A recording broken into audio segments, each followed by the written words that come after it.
নির্বাচনের জন্য বাংলাদেশের জনগণ আবার রাস্তায় নামতে বাধ্য হবে। আমরা শুধু নির্বাচনের জন্য লড়াই করেছি সারা বছর, যে কি অবাধ, সুষ্ঠু, গ্রহণযোগ্য, ইনক্লুসিভ, ক্রেডিবল ইলেকশন হবে। জনগণ এই রাষ্ট্রের মালিক, ভূখণ্ডের মালিক। এই আমাদের সংবিধানে উল্লেখ আছে যে এই রাষ্ট্রের মালিক জনগণ। জনগণের নির্বাচিত প্রতিনিধিরা দেশ পরিচালনা করবে, তারা সংসদে গিয়ে তারা তাদের দায়িত্ব পালন করবে। কিন্তু আমরা দেখলাম যে তত্ত্বাবধায়ক সরকারের অধীনে আপনাদের 3টি নির্বাচন হয়েছে। আজকে তারা 9 মাস হয়ে গেল। আমাদের নোবেল বিজয়ী, বিশ্ববিজয়ী, বিশ্বনন্দিত নেতা আমাদের বর্তমান ডক্টর মোহাম্মদ ইউনূস সরকার, উনি সরকার কেন নির্বাচন দিচ্ছে না? 10 মাস হয়ে গেল। বিগত দিনে আজকে যদি জনগণ আপনারা প্রশ্ন করেন যে 1991 সালে যদি বিচারপতি শাহাবুদ্দিনের অধীনে 3 মাসের মধ্যে বিশ্বের সবচেয়ে নিরপেক্ষ, সুন্দর এবং অবাধ, সুষ্ঠু, গ্রহণযোগ্য, ইনক্লুসিভ, ক্রেডিবল ইলেকশন হতে পারে, তাহলে 1996 সালে যদি আপনাদের হাবিবুর রহমান, বিচারপতি হাবিবুর রহমানের অধীনে যে নির্বাচন, তাও 3 মাসের মধ্যে কিন্তু নির্বাচন অবাধ, সুষ্ঠু, গ্রহণযোগ্য নির্বাচন হয়েছিল। 2001 সালে বিচারপতি লতিফুর রহমানের অধীনে সেই 3 মাসের মধ্যে নির্বাচন হয় নাই। আপনার মনে আছে না? মুরব্বীরা আছেন যারা, সেই নির্বাচন অবাধ, সুষ্ঠু, গ্রহণযোগ্য নির্বাচন হয় নাই। সেই নির্বাচন তো সবাই মেনে নিছে নাকি? সেই 3টা নির্বাচন ছিল সবচেয়ে গ্রহণযোগ্য নির্বাচন। তাহলে কেন এই বিশ্ববিজয়ী, আমাদের নোবেল বিজয়ী এই ডক্টর মোহাম্মদ ইউনূসের অধীনে এই ইন্টারিম গভর্নমেন্ট, অন্তর্বর্তীকালীন সরকার কেন নির্বাচন করতে পারছেন না? তার পিছনে অন্তর্নিহিত কারণ কি? তার ষড়যন্ত্র চক্রান্ত হচ্ছে জনগণ জানতে চায়। যে নির্বাচনের জন্য আমরা দীর্ঘ 16 বছর, আবার 17 বছর লড়াই করলাম, আমাদের এত জীবন, এত রক্ত, গুম, খুন, হামলা, মামলা, নির্যাতন হয়েছে। সেই নির্বাচনের মধ্য দিয়ে আমাদের জনগণের সরকার প্রতিষ্ঠা হবে। এই আন্দোলন সংগ্রামের মধ্যে আমরা গত দেখেছেন যে 2024 সালের 5ই আগস্ট ঐতিহাসিক ছাত্র গণঅভ্যুত্থানের মধ্য দিয়ে, এই 16 বছর আন্দোলনের মধ্য দিয়ে শেখ হাসিনার সরকার পতন হয়েছে। শেখ হাসিনা বাংলাদেশে পালিয়ে যেতে বাধ্য হয়েছে। আমরা জানেন যে দীর্ঘ 100 বছর পর এই বাংলার পৃথিবীর ইতিহাসে কোন সরকার প্রধান পিছনের দরজা দিয়ে পালিয়ে যেতে বাধ্য হয়েছে। 800 বছর আগে ছিল লক্ষণ সেন, পিছনের দরজা দিয়ে পালিয়ে গিয়েছিল। আবার শেখ হাসিনা পালিয়ে গিয়েছে। না, কিভাবে হয়েছে? এটা কি জুলাই আগস্ট আন্দোলন হয়েছে? এই দীর্ঘ 16-17 বছর লড়াই করেছি যে আমাদের নেতাগণ ঘরে থাকতে পারছেন? হামলা নির্যাতন শিকার, কত অত্যাচার, নিপীড়ন, নির্যাতন, গুম, খুন, হামলা। 60 লক্ষ আমাদের আসামি, 1.5 লক্ষ মামলা, 3000-এর বেশি নেতাকর্মীকে আমাদের এক্সট্রা জুডিশিয়াল কিলিং, গুম, খুন, বিচার বহির্ভূত হত্যা, এবং 1400-এরও বেশি ইলিয়াস আলী চৌধুরী, আলম সুমন সহ তাদেরকে গুম করা হয়েছে, আয়না করে নিয়ে গুম করা হয়েছে। একদিন হয়েছে এই শুধু জুলাই আগস্টের মধ্যে বিএনপি পরিবারে 422 জন নেতা কর্মী বিএনপি পরিবারে জীবন দিয়েছে এই জুলাইতে। তাহলে আন্দোলনটা কি আপনারা করছেন? আমরা করিনি। আজকে যারা নাবালক পোলাপান, যারা কেউ বসে নাতির বয়সী, কেউ ছেলের বয়সী, তারা যদি আজকে এসে আমাদের নসিহত করে, আমাদেরকে গাইডলাইন দেয়, আমাদেরকে বিরুদ্ধে কথা বলে, এটা কি মেনে নেওয়া যায়? তারা দল করেছেন, তাদের অভিনন্দন জানাই, তারা ত্যাগ স্বীকার করেছে। আজকে তাদের কথায় যদি আমাদের এই বর্তমান অন্তর্বর্তীকালীন সরকার চলে, তারা কি জনগণের নির্বাচিত সরকার? আজকে যে সরকার আছে, অন্তর্বর্তীকালীন সরকার, তাদের কি ম্যান্ডেট আছে দেশ পরিচালনার? এই যে উপদেষ্টারা আছে, এই যে জলিল খলিল সাহেব, ওই যে কি নিরাপত্তা উপদেষ্টা, কিন্তু বাংলাদেশের নাগরিক না, বিদেশি নাগরিক। তারা আজকে কিভাবে দেশ পরিচালনা? তারা একটা মামলা খেয়েছে, একটা জেলে গিয়েছে। এই 16 বছর আন্দোলনে তাদের কি ভূমিকা? জনগণের কল্যাণে, বিপদ আপদে পাশে দাঁড়িয়েছে। একদিন মিছিল, মিটিং, সমাবেশ করেছে, একটি মামলা গিয়েছে, একদিন জেলে গিয়েছে। তারা কি বুঝবে জনগণ কি চায়, জনগণের নার্ভ সেন্টিমেন্ট তারা কি বুঝবে? তাদেরকে দিয়ে কি দেশ চলবে? তারা আজকে যদি আমাদেরকে, রাজনৈতিক দল হলো স্টেক হোল্ডার, রাজনৈতিক ব্যক্তিরাই দেশ পরিচালনা করবে।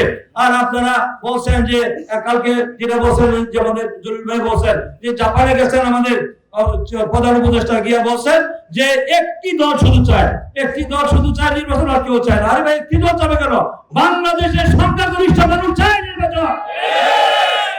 শুধু আপনি চান না, আপনার কি উদ্দেশ্য জনগণ জানতে চায়। আমাদের সাথে সমস্ত দল নির্বাচনের করার জন্য প্রস্তুত আছে, এবং কোন দল নাই, শুধু এনসিপি আর জামাতের কিছু অংশ যাচ্ছে, আর সমস্ত এনসিপি, জাতীয় নাগরিক কমিটি, যেটা এনসিপি বলছেন, তাদের কথা তারা বলছেন সংস্কার এবং বিচার না করা পর্যন্ত নির্বাচন করা যাবে না।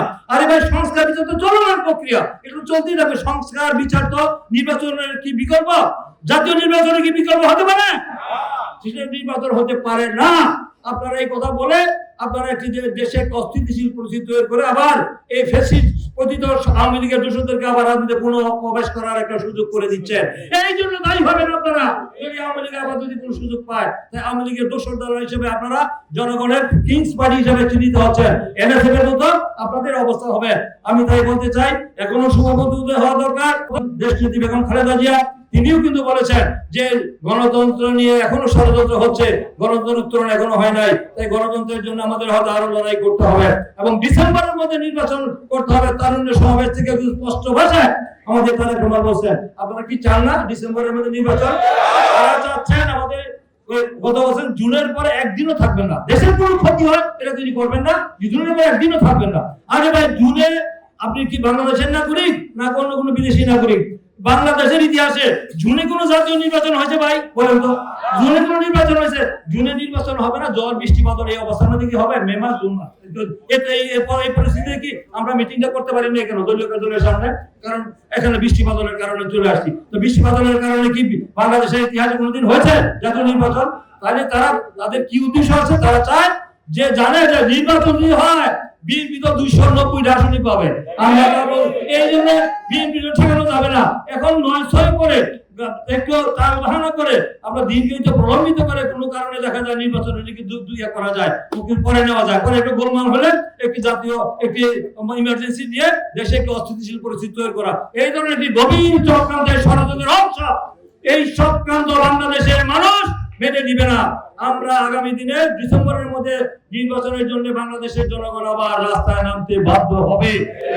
এই সরকারকে আমরা পূর্ণ সমর্থন দিয়েছি, বলছি এটা আমাদেরই সরকার, আমাদেরই সমর্থনী সরকার, এই সরকারকে ব্যর্থ হতে দেওয়া যাবে না। তারেক রহমান একাধিকবার বলেছেন এই সরকারকে, এই অন্তর্বর্তীকালীন সরকার আমাদের আন্দোলনের ফসল, এই সরকারকে ব্যর্থ হতে দেওয়া যাবে না, তার অধীনে নির্বাচন হতে হবে।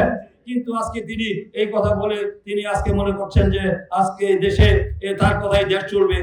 তারা তো নির্বাচিত সরকারের কাছে দেশ জাতি কি নিরাপদ? তারা জাতির কাছে কোনো দায়বদ্ধতা দিতে আছে? নির্বাচিত সরকার জনগণের কাছে কোনো দায়বদ্ধতা থাকে? তাদের দায়বদ্ধতা থাকে, জবাব দিতে থাকে, দায়বদ্ধতা জবাব দিতে থাকে নির্বাচিত সরকারের। কারণ 5 বছর পরে জনগণের কাছে ভোট চাইতে যেতে হবে। কি বলে? ভোট চাইতে যেতে হবে। আর আমি ওটা বলা করলে তা আওয়ামী লীগের অবস্থা হবে নাকি? আওয়ামী লীগের যে পরিণতি হবে না? আমরা চাঁদাবাজি করি, মাস্তানি করি, দখলদারিত্ব করি, অপকর্ম করি, আওয়ামী লীগের মতো খুন খারাপি করি, তাহলে তো একই অবস্থা হবে। তো আমার চিন্তা করতে হবে আমি আগামী দিনে জনগণের কাছে যেতে হবে, দিনের ভোটার রাতে হবে না? হবে 2014 মতো, 2018 মতো, 2018 তো দিনের ভোটার হয়েছে, 2014 হচ্ছে ভুয়া ভোট, 2024 হয়েছে আমি আর ডামি, হয়েছে না? এই নির্বাচন কি বাংলাদেশে হবে? আপনার ভোট আপনি দিব, যাকে খুশি তাকে দিব, দেখে শুনে বুঝে শুনে যোগ্য ব্যক্তিকে দিবেন, যে ব্যক্তি আপনার ভোটে আমানতের খেয়ানত করবে না। সেই দিন আসতেছে। তো সেইটা জনগণের সরকার, জনগণের সরকারের কাছে, জনগণ সরকারের এই দেশের মালিক, জনগণের সরকার, জনগণ নির্বাচিত সরকারের কাছে ক্ষমতা হস্তান্তর করে তারা সসম্মানে বিদায় হবে। এটা হলো আমাদের বক্তব্য। তা না হলে তারা যদি অর্থনৈতিক করতে না চায়, জনগণ যদি রাস্তায় নামে, তারা অসম্মান হয়ে যদি বিদায় হয়, তাহলে এটার জন্য আমাদের জন্য এটা খুব দুঃখজনক হবে।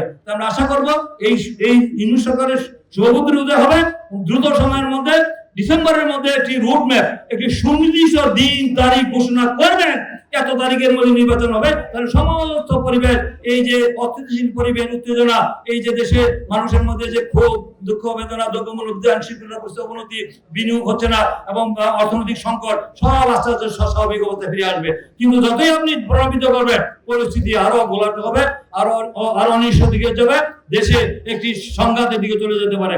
তাই আমি যেখানে এই দেশের জনগণ চাচ্ছে, এই যে সবগুলো রাজনৈতিক দল চাচ্ছে, এই দেশে সেনাবাহিনী চাচ্ছে, সেনাবাহিনীর প্রধান বলছে নির্বাচন হওয়া উচিত ডিসেম্বরের মধ্যে। তারপরে আপনাদের সমস্যাটা কোথায়, এই বিষয়টি জনগণ কিন্তু সন্দেহের চোখে দেখছে। আর কিন্তু ধৈর্য, সংযম, সহনশীলতার ভাব বেঁধে গেলে জনগণ রাস্তায় নেমে আসবে।